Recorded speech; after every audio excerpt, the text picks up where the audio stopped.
Welcome. Today, we're going on a journey deep into the hidden architecture of our own consciousness. And our guides for this trip?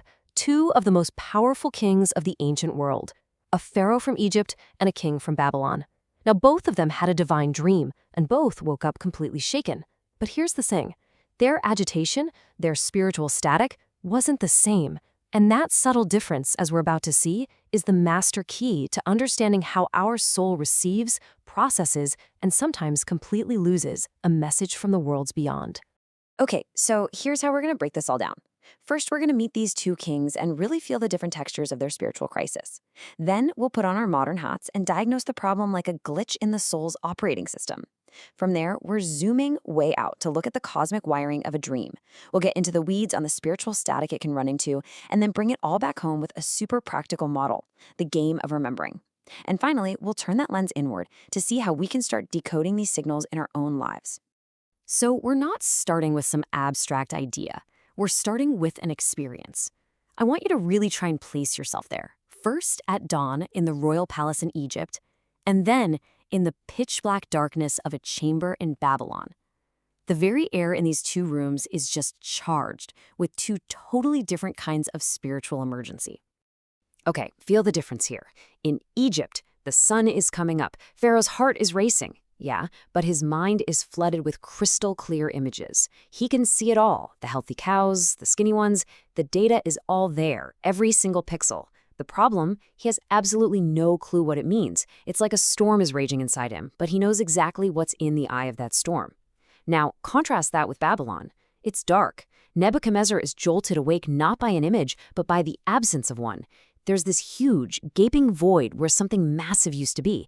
The terror he feels is like a black hole. It's the feeling of a file so huge it leaves a massive vacuum when it's just gone. He knows something monumental happened, but the data itself has been completely wiped. And this is where the Zohar, the foundational text of Jewish mysticism, just zooms in with this incredible precision. And it all comes down to a single Hebrew letter. For Pharaoh, the Torah says his spirit was agitated, vatipoam, simple. But for Nebuchadnezzar, the text adds an extra letter right in the middle, making it vatikpoam. The Zohar says this isn't a typo, it's a doubling, a way more intense kind of agitation. And why? Because Pharaoh's problem was just about interpretation. He had the dream, but he didn't have the password to unlock it. Nebuchadnezzar's problem was way, way deeper. For a split second, he had it all, the dream and its meaning, but then he suffered a total system crash and lost everything. So this is it. This is the central mystery that kicks off this whole exploration. And this isn't just some fun literary trivia. For the Kabbalists, this is a serious diagnostic question about the health and the fundamental mechanics of the human soul. The answer reveals that there are two totally different ways our connection to divine insight can get messed up, fragmented, or just completely severed. This question, right here, is our key into the hidden engineering of consciousness. To really get our heads around this ancient secret, what the Kabbalists call a sod, let's use a framework we all understand today. Let's think about the soul not as some vague, floaty thing, but as a seriously sophisticated piece of spiritual technology. And in the cases of Pharaoh and Nebuchadnezzar, what we're looking at are two very different kinds of system errors. So Pharaoh's situation is kind of like this. A massive 4K video file has been perfectly downloaded into his brain. The data integrity, 100%. He can see the file, he knows how big it is, he can even see the thumbnail preview. But when he tries to play it, nothing. He's missing the specific codec, the little piece of software needed to actually run the program. The information is right there, but it's totally inaccessible. His agitation is that deep frustration of having a locked file knowing there's a crucial message inside, but having no key to open it. Nebuchadnezzar's glitch, though, that's a whole other category of problem. This is not a missing codec. This is a corrupted hard drive. It's a full-on catastrophic system failure. A massive message was sent, and for a split second, it was received and understood. But then, crash. Not only was the decoding software wiped, but the original data file was erased right along with it. The only thing left is an error log that says, hey, a huge file used to be here, and now it's gone. And that creates that terrifying void, a much deeper and more severe state of spiritual disconnection. Okay, so let's move past the analogy and look under the hood at the actual mystical mechanics the Kabbalists talk about. How does a divine message, like a dream, actually make its way through the cosmos and into a human mind? What does the cosmic wiring diagram of consciousness even look like? So this is it. This is the fundamental blueprint of everything, according to Kabbalah.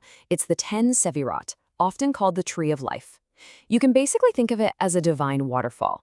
All consciousness, all energy, starts as this single unknowable point at the very top, and it flows down, step by step, level by level, becoming more and more defined as it goes. A divine insight, like a prophetic dream, has to follow this exact path, descending through all these spiritual filters until it finally lands in our physical world. This is the path the signal is supposed to take. Now here's the really cool part. This giant cosmic structure isn't just something out there. The Kabbalists teach that this whole thing is mirrored right inside of us. We're not just one solid thing. Our own soul is a multi-layered system made up of 3 main levels that plug directly into different rungs on that cosmic ladder. This slide really breaks down exactly where the crisis was happening. See, at the base level, you've got the Nefesh. That's our life force, the part that's connected to our body. Way up at the top, you have the Neshamah, which is like a pure spark of the divine. But right in the middle, you have the Ruach, the spirit. And that's the home of our emotions and our intellect. It's the interface between our divine spark and our physical body. And the texts are super specific. It was the Ruach of both kings that was agitated. The problem wasn't in their body, and it wasn't in their highest divine essence. It was in this crucial middle processor. So if the dream is a divine signal and the Ruach is the receiver, where exactly is the interference coming from? Well, the Kabbalistic text, the Tree of Life, points to a very specific spiritual choke point. As this divine consciousness flows down to be processed by our Ruach, it has to pass through this narrow channel that spiritually corresponds to our physical throat. It's a bottleneck.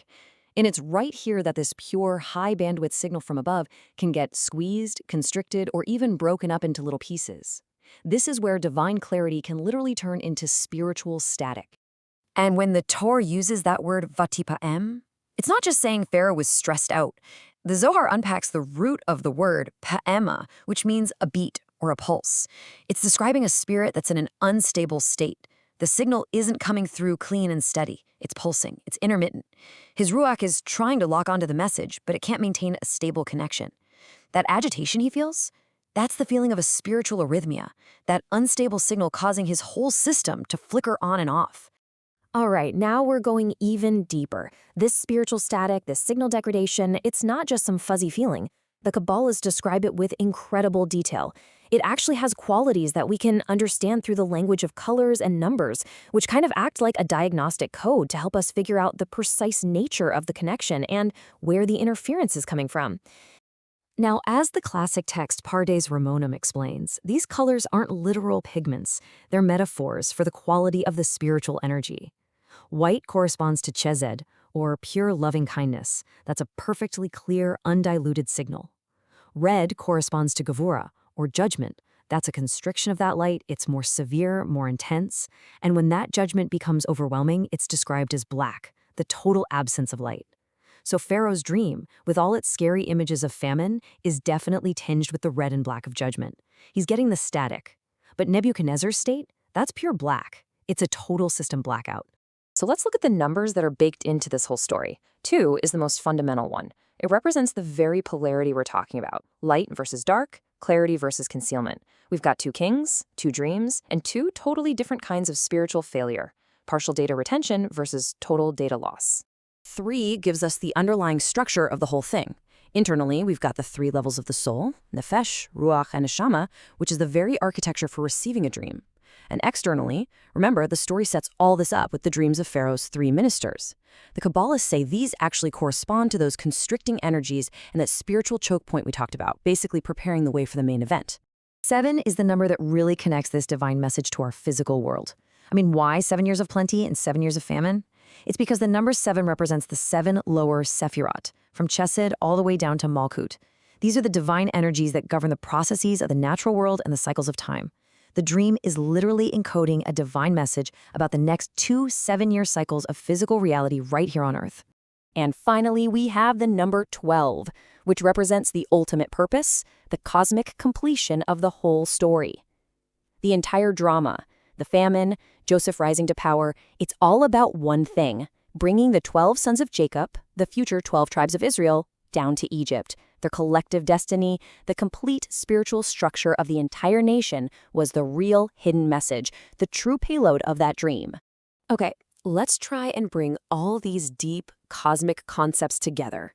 And to make this really practical and easy to remember, we're going to frame this whole dynamic inside an analogy that I think pretty much everyone can relate to: a video game. So imagine Pharaoh is playing a video game. The level has loaded perfectly. The graphics are incredible. He can see all the characters, the fat cows, the skinny cows, but the little pop-up box, the mission objective that tells him what to do, it failed to load. So he's just wandering around this perfectly rendered world with absolutely no idea what his quest is. He needs a walkthrough. Now, Nebuchadnezzar turns on his game, and the screen just goes black with a big critical error message. The entire level has crashed. He might hear a faint, creepy echo of the background music, just a memory that something was supposed to be there, but all the visual data is gone. His game is completely unplayable. It needs an external technician, a master programmer like Daniel, to come in and reboot the whole system from an off-site backup. We've journeyed through ancient Egypt, ancient Babylon. We've explored the cosmic architecture of the Sephirot, but the whole point of this ancient wisdom isn't just to be a history lesson. The final destination of this journey is within each of us. So the real question is, how do we use this ancient diagnostic map to clear the static and decode the messages in our own lives? Let's start with this. Ask yourself, where are you in the state of Pharaoh? Where in your life do you have all the data points of a situation? You know what happened, you can see all the images perfectly, but the meaning, the why behind it all, is still a total mystery. It's that nagging feeling, that low-grade agitation, where you know something important is going on, but you are just missing the interpretation. That's the Pharaoh glitch playing out in our own lives. And now for a deeper question. Where do we experience the state of Nebuchadnezzar? And this isn't about one specific confusing problem. This is a much more profound sense of emptiness. It's that formless anxiety, that feeling of being spiritually cut off, a sense that a vital connection has been completely severed, but you can't even remember what that connection used to feel like. It's the agitation that comes from the void. And just identifying which state we're in is the first crucial step to fixing the connection. So what's the tool for the job? What's the system restore for the soul? Well, the Kabbalists point to this incredible secret, summed up in the saying, all dreams follow the mouth. What this means is that our words, our speech, have the power to define reality. A dream, or any spiritual message, contains a mix of signals, both pure data and static. And the act of interpretation, of actually articulating a positive meaning out loud, can literally retune the signal. It sweetens the judgment, as they say. By speaking clarity, we can actually create clarity. Our mouth becomes the tool that can unlock the file and maybe even restore some of that corrupted data. And this brings us to the ultimate goal, really, a blueprint for a perfectly integrated soul. From the prophet Isaiah, "My Nefesh desires you in the night." This means at night, in the dream state, our most basic soul level is reaching out, yearning for connection. "With my Ruach within me, I seek you in the morning." Then, upon waking, that raw desire isn't met with agitation or avoid. It's met with a clear, focused Ruach, an intellect and an emotional world that transforms that raw desire into a conscious, active search for clarity. This is the whole goal, to transform agitation into action and confusion into a focused, stable connection with the divine. Thank you for joining us for this complete journey through the Pardes. We hope these ancient truths help you and your family improve your own dimensions this week. If you enjoyed this full chapter deep dive, please like, subscribe, and share which part of the journey touched your soul in the comments.